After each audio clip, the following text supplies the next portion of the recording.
और मेरा उनका बड़ा कंपटीशन है। मैं सुधारता रहता हूँ, वो बिगाड़ते रहते हैं।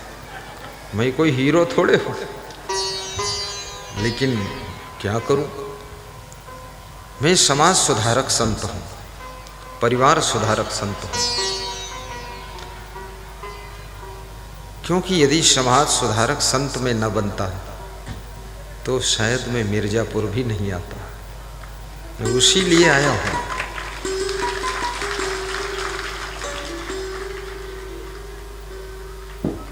घर घर का कलह कलेश खत्म करने के लिए, मनुष्यों की आदतों को दूर करने के लिए मेरा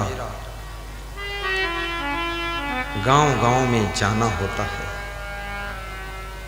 समाज को सुधार कर, परिवार को सुधार कर घर घर में शांति स्थापित करना हमारा लक्ष्य है। और सत्संग कराना सबसे बड़े पुण्य का कार्य है। आपको पता नहीं, मुझे पता है। इस सभा में जो हजारों लोग बैठे हैं, 5000 लोग, ये सब बहुत ध्यान से सत्संग सुन रहे हैं। और इनको कोई जबरदस्ती नहीं लाया, ना ना, ये तो घर से जबरदस्ती आई हुई है। किसी का पति मना कर रहा था, किसी की पत्नी मना कर रही थी, और किसी का दामाद रोक रहा था, अरे क्या रोज रोज सत्संग में जाते।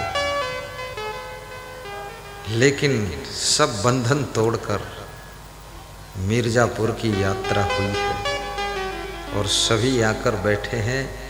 और मैं सबके चेहरे को देखता हूँ, इतनी खुशी मिली है, बहुत खुशी। सभी की श्रद्धा बहुत है, बहुत प्रेम है। सबके मन में भाव है कि मैं अपने यहाँ भी गुरुदेव को बुलाऊं, ऐसा सत्संग मैं भी कराऊं। कई लोग मन ही मन सोचते रहते हैं, जेब में जब हाथ डालते हैं तो खाली जेब निकलती, पैसे निकलते ही नहीं।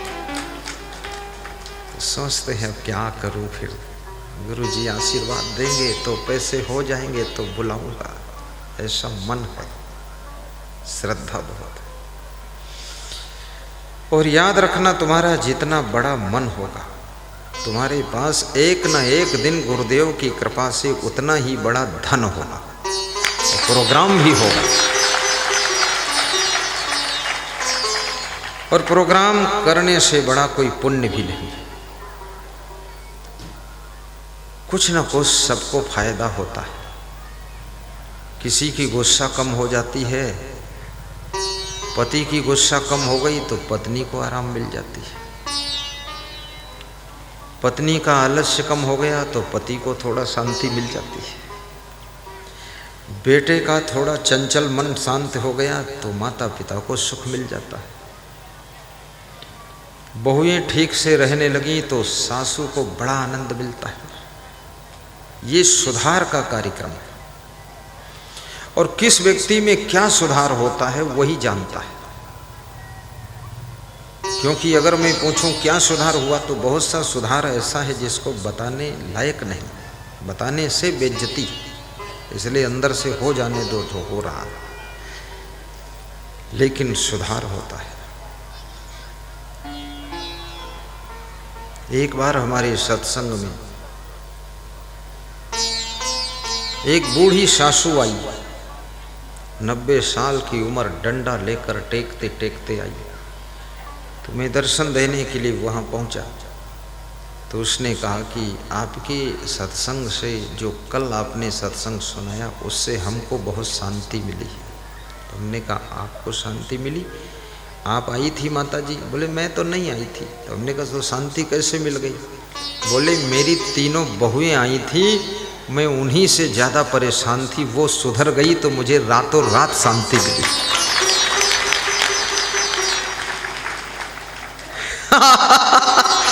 मैं तो आपको धन्यवाद देने आ जाई हूँ।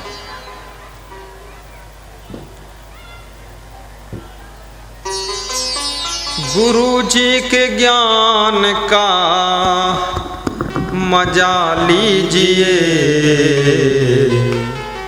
बचपन की बिगड़ी अपनी बना लीजिए। गुरु जी के ज्ञान का मजा लीजिए, बचपन की बिगड़ी अपनी बना लीजिए। बचपन की बिगड़ी अपनी बना लीजिए। बचपन भूल की अवस्था है, अज्ञान की अवस्था है। बचपन में गलती आपसे हो सकती है, लेकिन वो गलती जवानी तक सुधर जानी चाहिए। कीचड़ में फिसल कर गिर गए हो, लेकिन अब उठ जाइए। स्वच्छ जल में कीचड़ को धो दीजिए। पवित्र हो करके शेष जीवन मुस्कुराते ही बिताइए। गलती इंसान से होती है, सुधार भी इंसान से होता है, लेकिन जो गलती को जिंदगी भर दोहराता रहे, वो गलती अपराध बन जाती है और उस अपराध का दंड भी मिलता है। इसलिए तुम चाहते हो मेरे माता पिता मुझसे खुश रहें। अपने माता पिता को खुश करने के लिए मांस मछली अंडा नशा शराब छोड़ो। बेटे बहुओं को खुश करने के लिए मांस मछली अंडा नशा शराब गुस्सा छोड़ो, आलस्य छोड़ो। एक भी दुर्गुण काफी है जिंदगी भर रुलाने के लिए। 1000 फूल कम है गला को सजाने के लिए, और एक भूल काफी है जिंदगी भर रुलाने के लिए, जिंदगी भर रुलाने के लिए।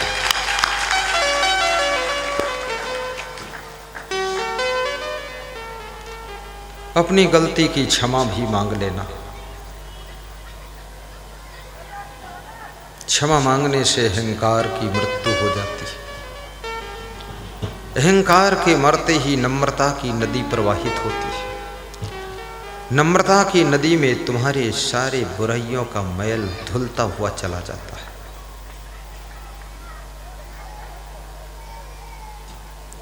सवेरे उठ करके अपने माता पिता सास ससुर के पति के पैर छूकर प्रणाम करना, पैर छूकर अपने मस्तक में लगाना। दोनों पैर छूना, एक पैर नहीं। कितने लोग शॉर्टकट रास्ता निकालते हैं, एक पैर छू लेते हैं, दूसरे से दुश्मनी है, दूसरा नहीं छूते। एक बार छूकर मस्तक में नहीं लगाते, अपने सीने में लगाते हैं। दोनों पैर प्रेम से छूकर मस्तक में लगाइए। 3 बार पैर छूना चाहिए, लेकिन कोरोना है तब तक नहीं छूना चाहिए। जहाँ ज़्यादा भीड़ हो गुरु के पैर मत छू, दूर से ऐसे हाथ जोड़कर निकल जाइए। क्योंकि जहाँ हजारों लोग आशीर्वाद लेने के लिए लाइन में खड़े हैं, तो चरण छूने में वक्त ज़्यादा लगेगा। पीछे जो इंतज़ार कर रहे हैं उनके मन में दुख होगा कि कितनी देर हो गई। इसलिए जल्दी जल्दी आगे बढ़ो। मन ही मन प्रणाम कर लो। घर में सुबह शाम इष्ट गुरुदेव का ध्यान करो।